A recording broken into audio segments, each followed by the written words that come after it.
Hi, welcome to another Clark Auction preview. So in advance, I'm going to wish everyone a happy St. Patrick's Day and hopefully see you here at the preview where we might have an odd pint of Guinness or something before the sale. Before I go through everything, I'm just going to focus on a few items and then I'm going to hand it over to the appraisers who'll get more into detail. I'll pick a few of the items that particularly interest me, like this beautiful bronze-mounted 19th century vitrine. Look at the quality of the bronze mounting on it. We have lots of furniture, rugs, porcelains, Chinese. It's Asia Week this week, so Bruce will get into the Asian porcelains a lot more, inside of which we have a lot of. But here, before we go into the main room of particulars, this beautiful Tiffany acorn lamp on a beautiful patinated urn-form base. I believe it's called a Harvard base. It's signed Tiffany Studios, New York, and it has the number, I believe it's number 393 on the base. Moving right along, Steve, you see there's plenty of carpets, marble top commodes, etc., etc. Lots of art. The art is particularly strong this sale, and Nelia will explain that to you. Before I move around the room, you can just panic quickly to get an idea of how the guys have set this room up beautifully for everyone. Then I'm going to walk around and I'll just focus on once again a few of the items I like. We have this beautiful early 19th century starburst mirror, very decorative, nice condition, came from a Sutton Place South estate. Moving right along, there's Asian furniture, mid-century, lots and lots of carpets. One carpet in particular I'd like to mention here, Steve, is this extra large Persian carpet. Note all the flowers splaying out of urns, and there's lots of Persian writing along the sides. And on the bottom, in sort of a shield, we have more writing in a different color, and I'm presuming this is the signature, if you can focus on that there a bit. It's probably the signature of the rug maker. Look how fine it is behind here. This came from an old Austrian gentleman in Yonkers. Moving right along, we got lots of furniture. This beautiful crotch mahogany, maybe blanket chest here. Focusing on carpets again, Steve, this carpet came from a Central Park South estate. Look how finely weaved this is. Looks a bit like a Lavar Kerman or something like that. We're not 100% sure. Good overall, it has wear on it. It's been used, but it has a good overall feel to it. Of note here is this magnificent Rococo giltwood mirror. It has a nice Italian label on it. This came from an estate in Connecticut, of which we ran most of the stuff in January and February, but look at the quality of the gilding on that. Below it we have a Regency rosewood cabinet.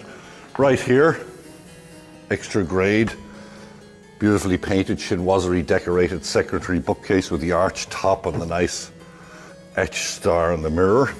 You can see from the drawers, probably 19th century, probably English. Beautiful, nice decorative piece. Moving along here. Above this, we have below this magnificent table. This is a 13-foot long 17th century table. Absolutely stunning.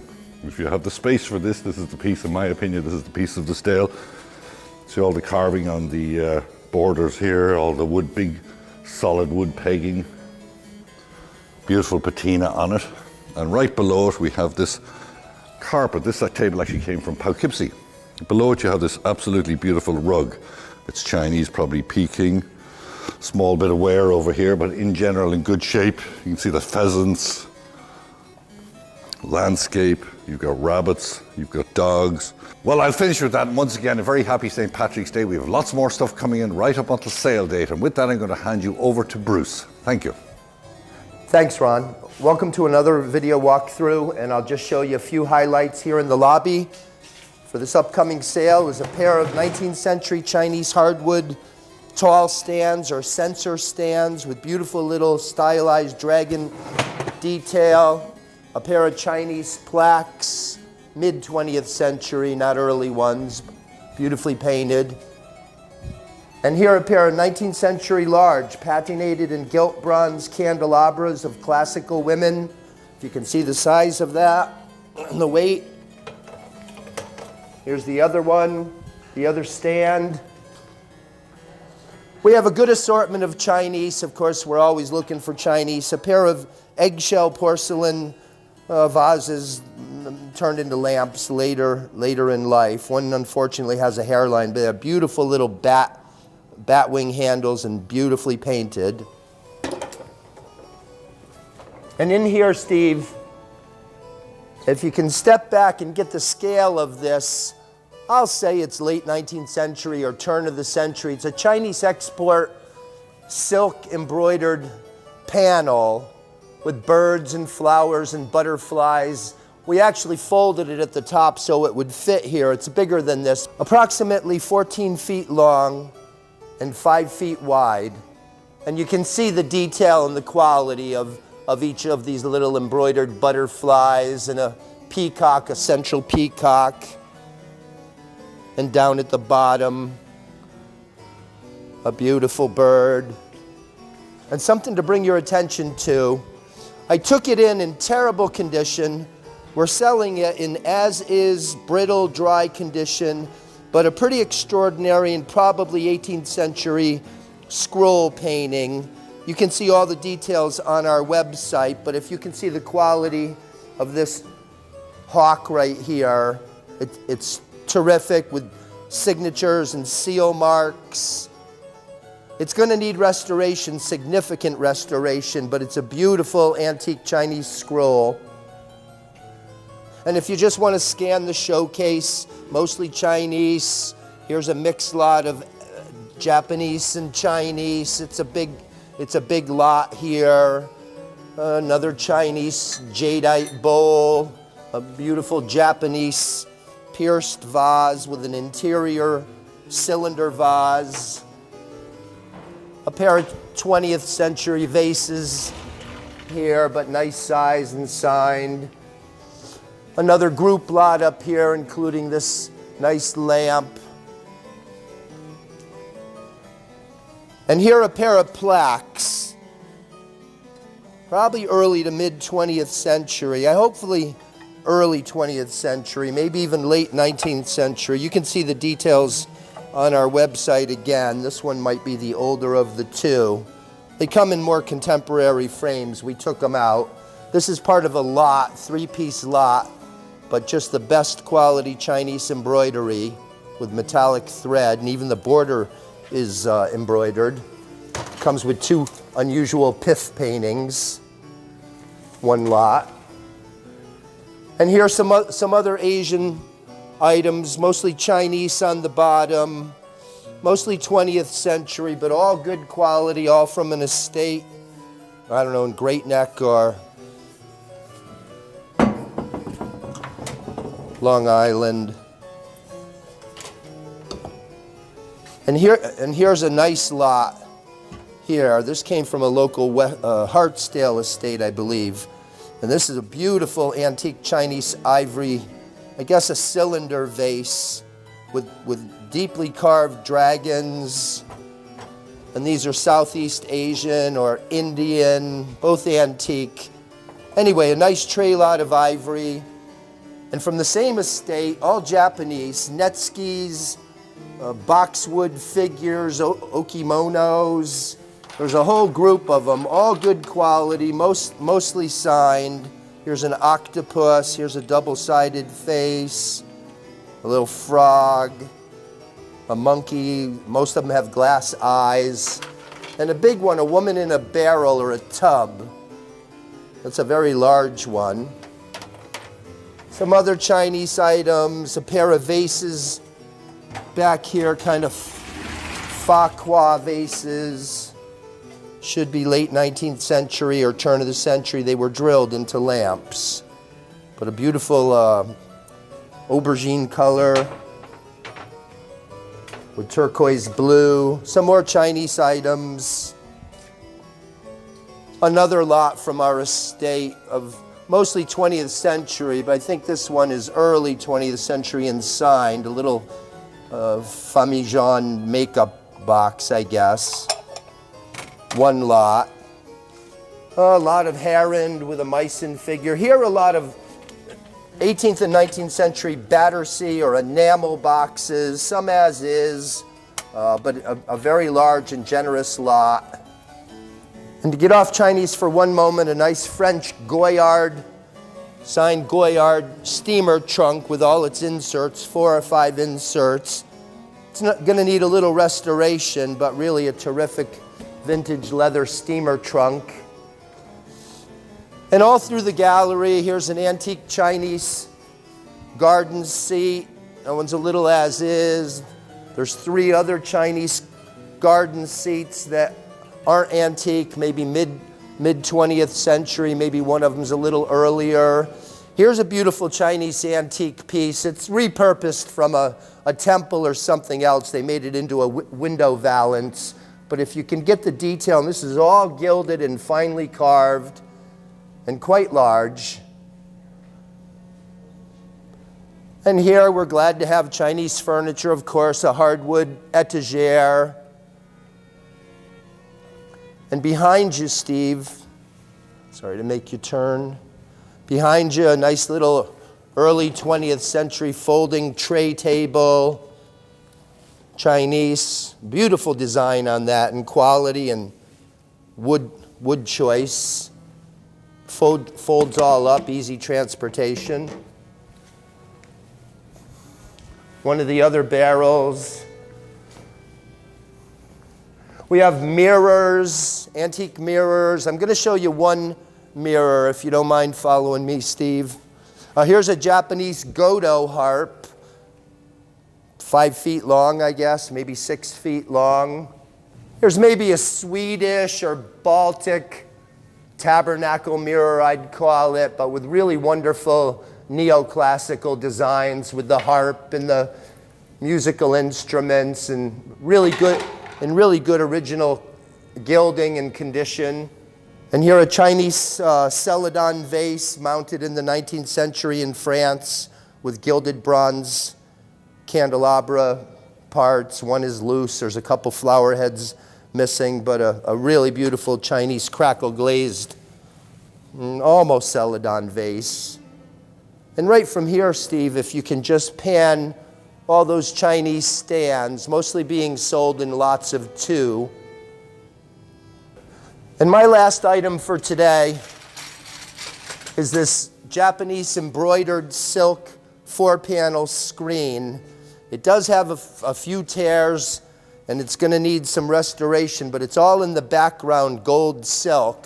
But a beautiful lacquered case, a frame, and sign down here in the lower right. Certainly Meiji period. And that about wraps it up for me today, Steve. I'm going to turn it over to Nelia and hope to see you at the auction this Sunday. Thank you. Thank you, Bruce. The first painting I want to talk about is probably the most valuable piece in this sale, and it's just right up here. This is by the well-known op art Hungarian-born artist Victor Vasarely. We're very glad to have this painting. This is from a Manhattan estate.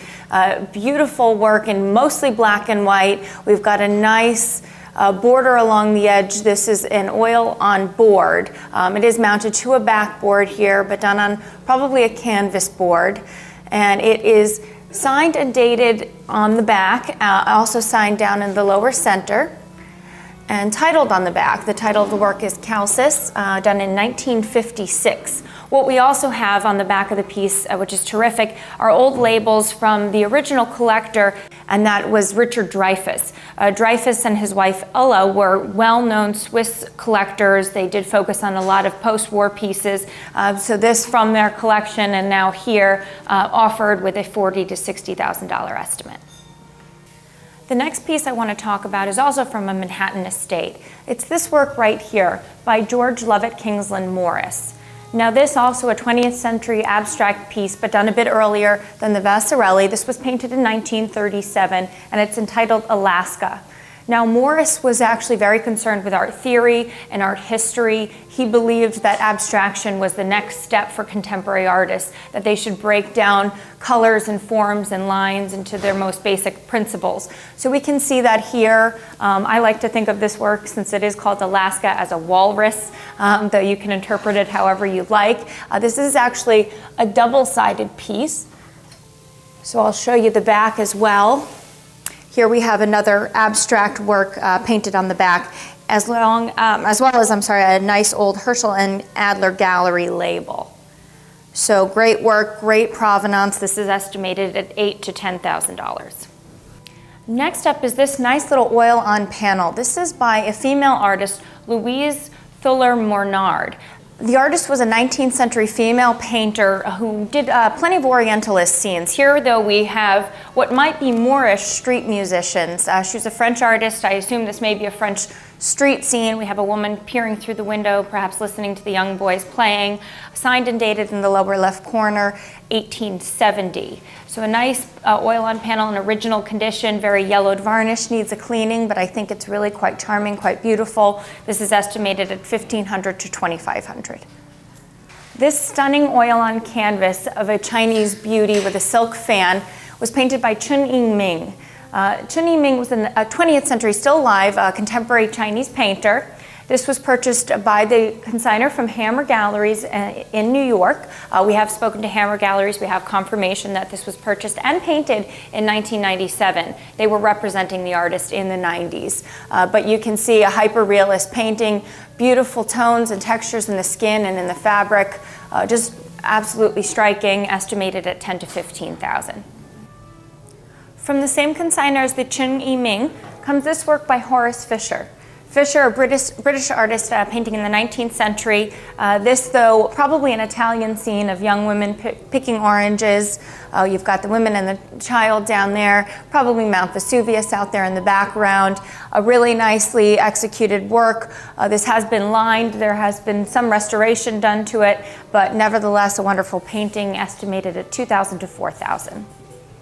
We got this wonderful bronze out of a White Plains home. This is by Jose de Luce, and he's a Belgian artist, 20th century, and I just think it's wonderful. The elongated figure, the kind of abstraction in the head with the dog. This is signed on the base. It is also titled and numbered on the base. This will be estimated, I believe, at $1,500 to $2,500.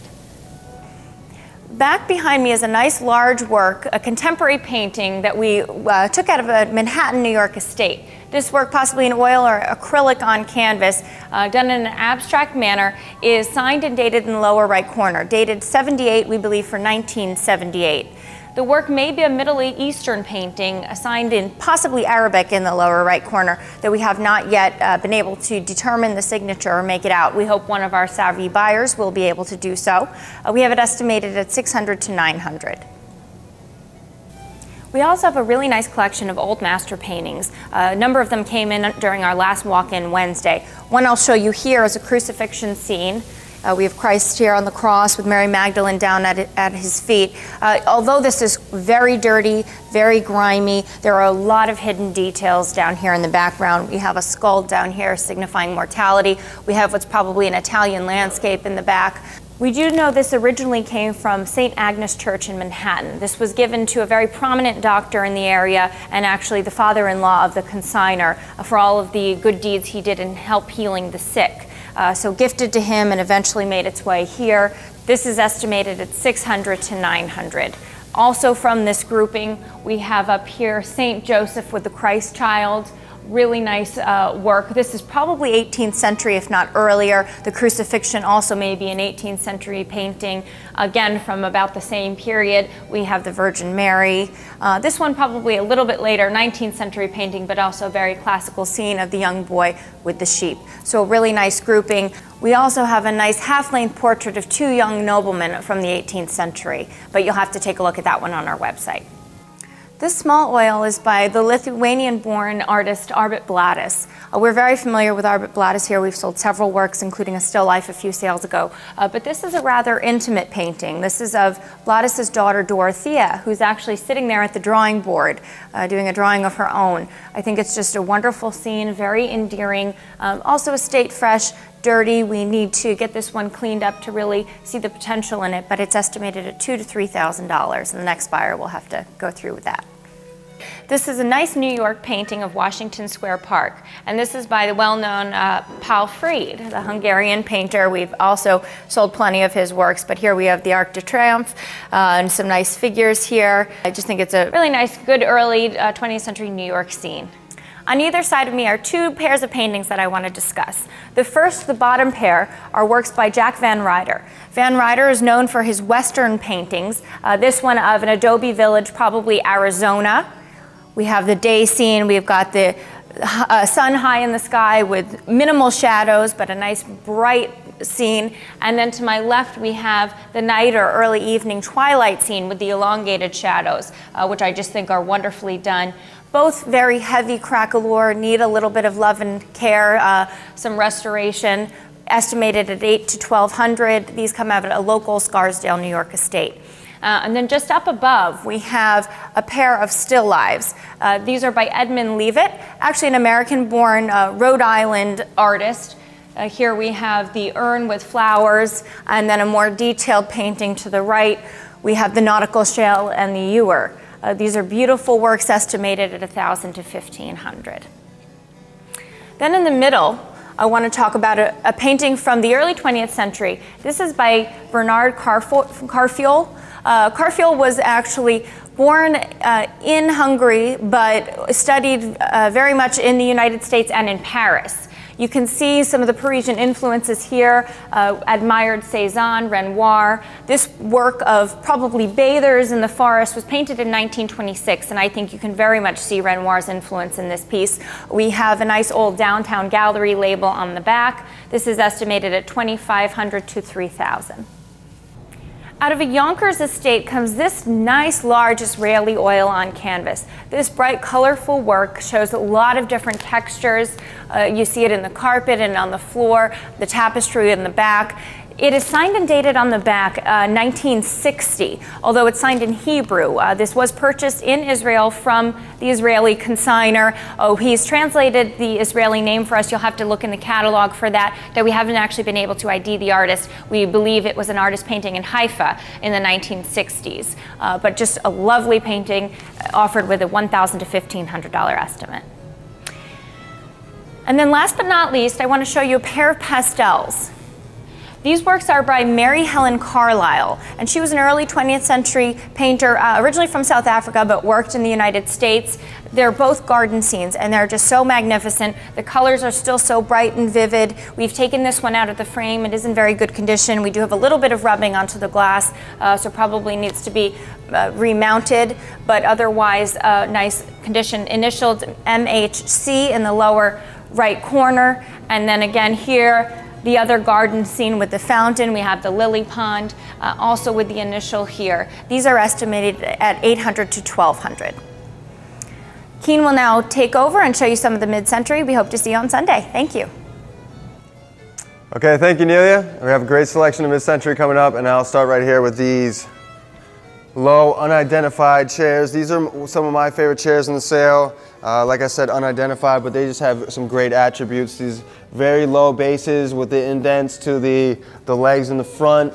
Nice stuffed patchwork leather cushions that come off, and they have the nice leather strapping to the back and the bottom. And like I said, all these completely removable, all tied on, single, either walnut or a light rosewood frame to them. Very nice. They have a Brazilian look, but they could be any number of makers. Also in the mid-century seating selection, we had this very nice set of 3. I'm going to just show you the one here.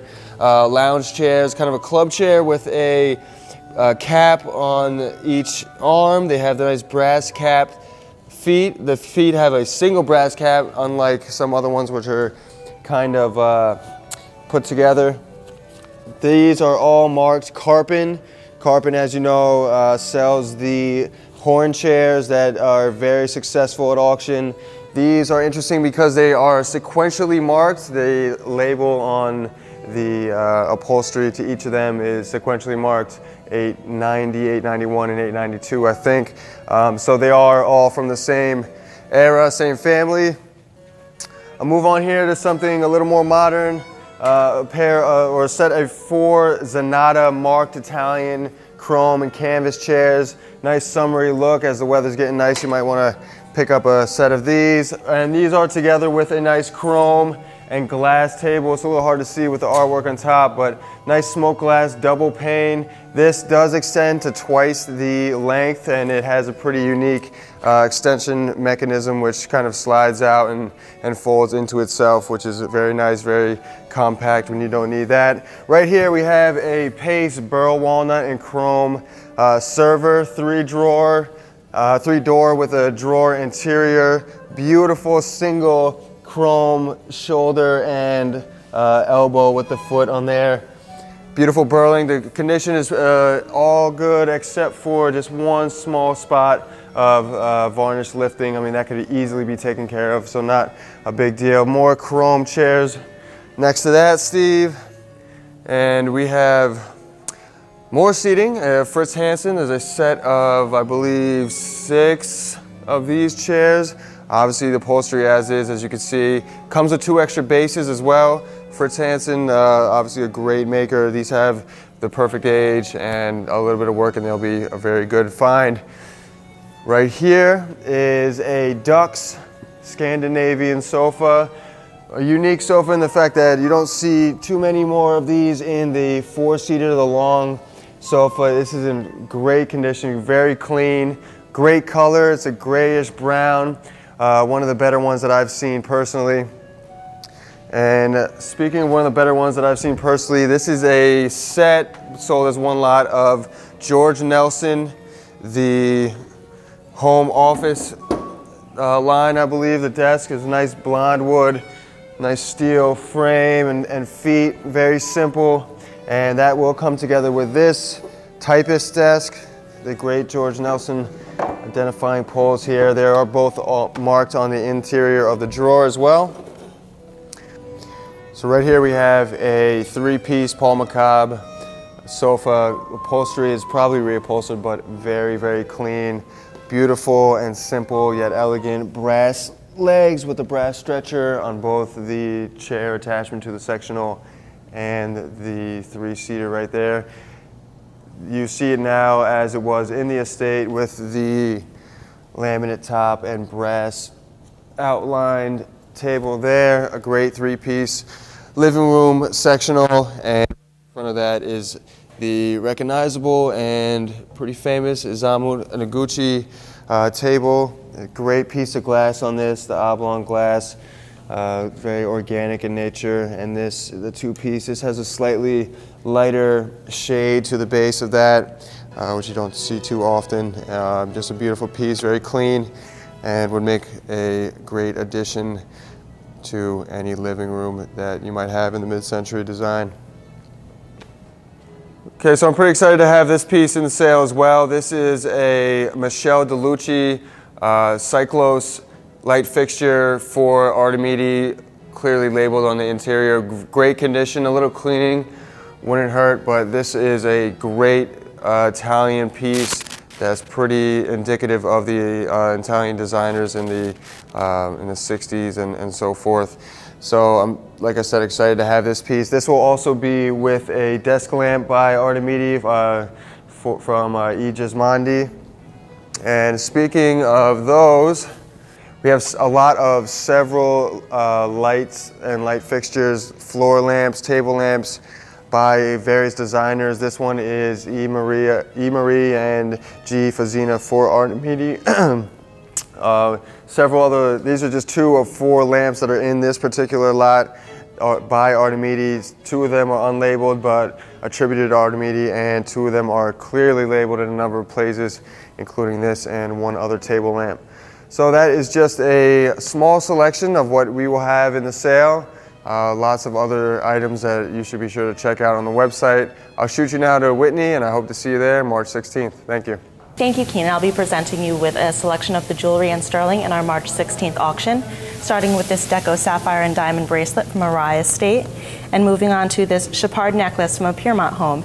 It is titled Happy Spirit, 18-karat white gold pendant and chain with diamonds, a really beautiful piece. From Mariah Estate, this is an emerald and diamond deco ring, one of my favorite pieces in this auction, and a 1.5-carat diamond ring in platinum, and in a yellow gold setting, this over 2.5-carat diamond ring, really a great piece there.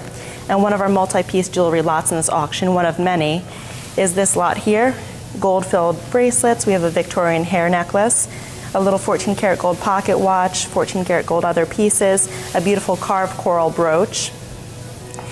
And here is a Tiffany & Company hand-hammered pitcher. It does have the Japanese influence here, which you can see in the cherry blossoms, and also the reed work here, and the beautiful scrolled tendrils here. And one of our flatware sets in this auction is Reed and Barton Burgundy pattern. It does come with all of these pieces of flatware as well as the serving pieces. A great lot here.